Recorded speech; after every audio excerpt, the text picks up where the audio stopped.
Quand vous entendez ce son-là, c'est vraiment pas bon signe.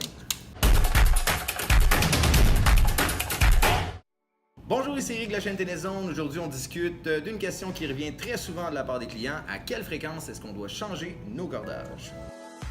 Alors, les premiers types de cordages dont on va parler des cordages de base, donc synthétiques. On va également parler des multifilaments et des boyaux naturels. Ces trois types de cordages-là, mis ensemble, vont fonctionner de la même façon. Ils vont avoir des signes d'usure qui vont être très semblables. Tout d'abord, on en a parlé au début, lorsqu'on bouge les cordages et qu'on entend vraiment ce son très sec-là, c'est que l'huile sur les cordes s'est dissipée. Éventuellement, le cordage est trop sec.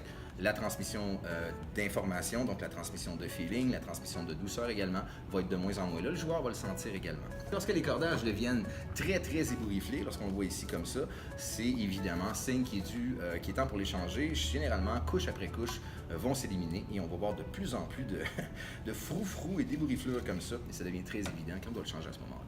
Pour ce qui est de la série des cordages polyester et copolyester, les choses se passent un peu différemment. Premièrement, lorsqu'on installe un copolyester, il commence à perdre sa tension très rapidement. Généralement, une perte de tension d'environ 8% dans les premiers 24 heures sans même qu'on utilise la raquette.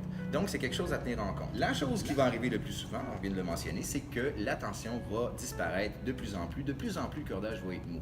Ayant un cordage plus mou, on est de plus en plus en puissance, de moins en moins en contrôle, le joueur va le sentir également. Lorsqu'on est rendu trop en puissance, c'est vraiment une bonne chose de le changer. Et aussi, les joueurs un peu plus avancés vont casser ces cordages, les cordages qui sont beaucoup plus durs.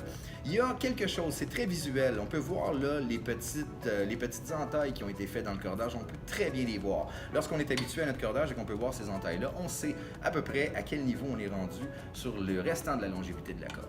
C'est sûr qu'il faut comprendre que c'est une question de cas par cas. Chaque joueur va user son cordage de façon différemment, dépendant de la température, dépendant du style de jeu. Et aussi, si on devient un meilleur joueur, on va se trouver à casser les cordages souvent beaucoup plus rapidement. C'est d'ailleurs une bonne chose, un bon signe. Oui, ça coûte plus cher, mais c'est parce qu'on progresse. Un joueur occasionnel, par contre, pour avoir une bonne idée, généralement changer le cordage une fois par saison, garde le cordage relativement frais et avec une bonne tension.